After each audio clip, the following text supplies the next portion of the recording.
Enzo Maresca era has officially begun. It's officially started, right? Now, going into this game, I kind of looked at this and I was like, okay, obviously we come from the Community Shield 3-0 loss, you know what I'm saying? I looked at the Community Shield game and was like, okay, it's the Community Shield, right? I would have enjoyed to win it, of course. I would have loved to win it, but cool, whatever. Now we're going into first game of the season. We're playing against Bournemouth. A performance here was needed. A performance here is needed. And when I look at the performance, it was okay. It was okay. It wasn't anything I would say was special, right? Firstly, the lineup. The lineup alone shocked me, right? Especially when you actually saw it. I saw, obviously, you had like Mark Gahey playing in midfield. We had Rico Lewis drifting and playing into that 10 position. There was a lot of things going on, a lot of Tinkerman things, a lot of Pep-esque things when it came to this lineup with Maresca. But I don't know how to feel about this game. I really don't know how to feel about this game because I don't think we weren't at our best. You know, I wouldn't really say that we played unbelievable football, but at the same time, I don't particularly think that we were like bad. I think we're pretty average. I think we were okay. We played pretty well here and there, had little spells. Like at the start of the game, like the first 5-10 minutes, we were really doing well. We even had an opportunity where Foden had that little flick around the corner, which if Rico Lewis, you know what I'm saying, pulls that off, that's a beautiful goal. But as the game kind of went on a bit, Bournemouth was kind of getting a bit more control in the game. They were kind of playing well, and then obviously when the goal came in, it was now. There's a lot of play. Rather than talk about the whole game in total, I just want to like really talk about certain things and certain moments and certain players. Number one, Rico Lewis. I'd never want to see Rico Lewis play for City again. That's just how I have. I never want to see him. Okay, maybe not play. Play is a bit harsh. I never want to see him start for City again. Right? I never want, whether it's that right back, whether that's a 6, an 8, a 10, or whatever it may be. I never want to see Rico Lewis play or start for City again because I think physically he just can't hack it in the Prem. He really just can't hack it. Like the amount of times Rico gets bullied is insane. It's insane. And another issue that we realize in this game, right, is that we're really lacking width on that right hand side. Right? We're really lacking because the issue with playing Foden on the right, Foden and Rico, both of them kind of like tuck in, and now we have no right hand side. There was a point in the game I was even looking at it where Elliot Anderson has the ball, he looks up, he's looking to do one of those switch passes, which he was doing the whole game, honestly. And honestly, I like 80% of them didn't even work out, right? But he was doing this like switch pass and everything, and he looks up, he looks on the right hand side, there's no one there. Everyone's in the midfield. Foden's in the 10 somewhere drifting around. You have flipping Rico Lewis also there around the midfield. No one on that right hand side. So it made me see that we still need depth in that attacking position. Because I'm looking at getting rid of people like Savinho, getting rid of people like Marmoush. Do I think they are players who are going to take us to the next level? Probably not. But they're still depth. You know, we still need that. Like right now in attack, who do we have as like out and eye wingers, right? Like we only have Doku. We really only have Doku and Semenyo, really, right? Like, and then now we have Jack Grealish playing on the left. Jack Grealish on the 2020 playing on the left. 2026. I'm sorry, man. I'm sorry, man. It's just not. It's not it. It's not it. But Enzo Maresca needed this. He needed this. He needed this. He needed a win.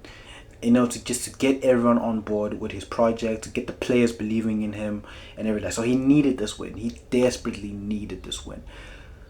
It was looking pretty booky there for a minute, you know what I'm saying, where it didn't look like it was going to happen. And again, we had chances. We had chances in this game to actually bury. Like, we had chances to actually destroy this game, like to just finish this game off. Like, Haaland had a couple, like, had 2 chances when Nico O'Reilly kind of ran half the pitch, crosses it in, and then Haaland just kind of doesn't really read the flight of the ball very well.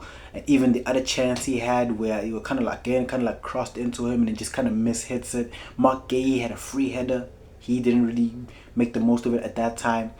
So we had chances, again, like I mentioned also, like the Rico Lewis chance, right? We had chances to really like do some damage. It does make me feel like we still need a lot of work on the squad. I still think we need a winger. We'll obviously see what Boadi does when he comes into this team. We're gonna see how it's gonna look like once he's in the team and everything like that. I doubt we're gonna go for one. I still think we need a right back. I like Mateus Nunes there. I do like him there. I think he plays well there. But I think we still need someone else in there because I don't want to see Rico Lewis in that position. And one thing I need to stress out of everything else in this game, there's one thing I desperately need to stress.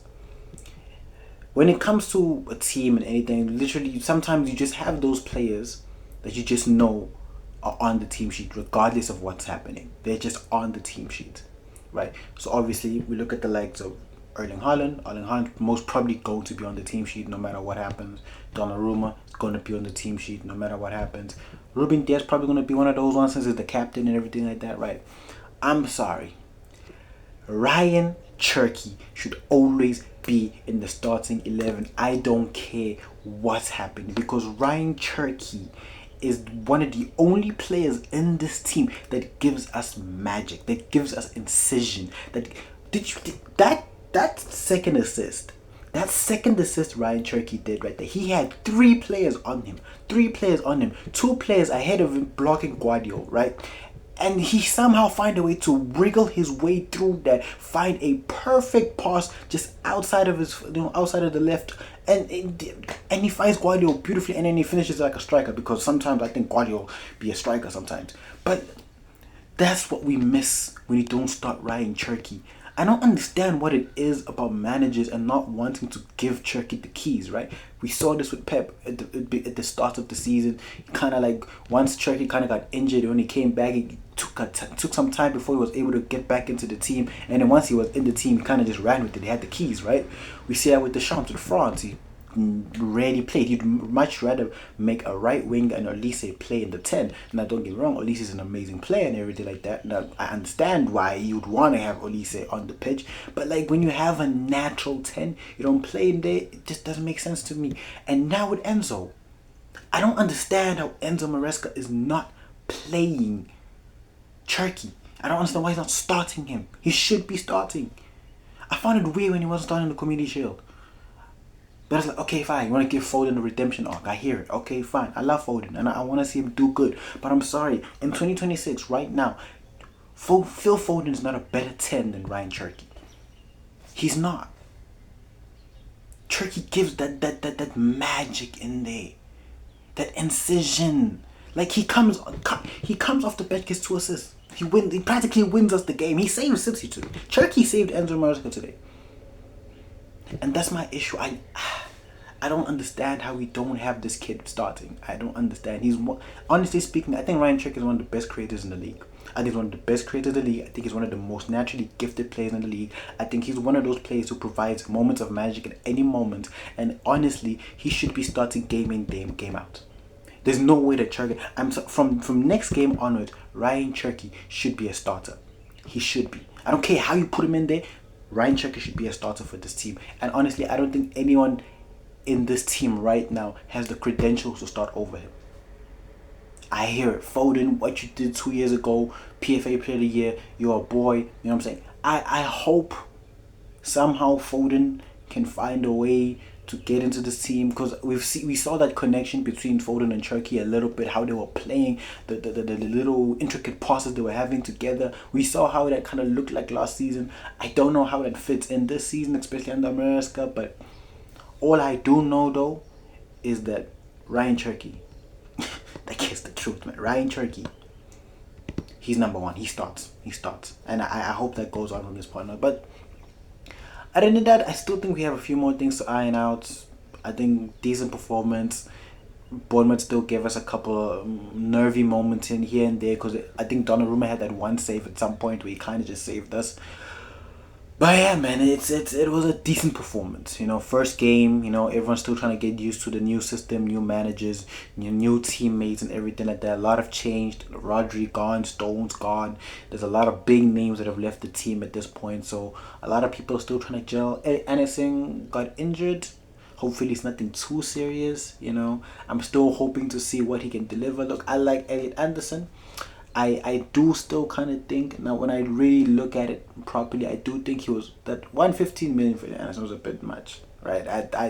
I think that pricing was a bit crazy, but I like in terms of his profile, I think he was what the profile we needed, right? Just that industrious midfielder, really good defensively, can carry the ball. He has good passing range on him. I think we needed someone like that. Even though I do think he was doing a bit too much today, the amount of those hero passes he was making today was a bit too much. It was a bit too much for my liking, anyways. But hopefully he's injured not too long. Hopefully Doku comes back because I don't know, man. Semenyo is a weird one for me. Semenyo, I think he's just very indecisive in this game today, right?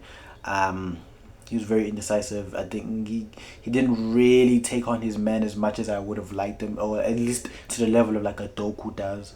So we'll see. Hopefully Doku comes back pretty soon too. But yeah, other than that, it was a decent performance. It wasn't one of those ones just get the 3 points and get out. You know what I'm saying? So I can't be too mad at things. But yeah, man, we're gonna have to see how things go. And comment down below what you guys think. Just give me your guys' thoughts on how you think about it. What you guys think of this. Where's the City team gonna finish? Like who's gonna have good seasons? You know what I'm saying? That. I was just curious to know. And yeah, peace out.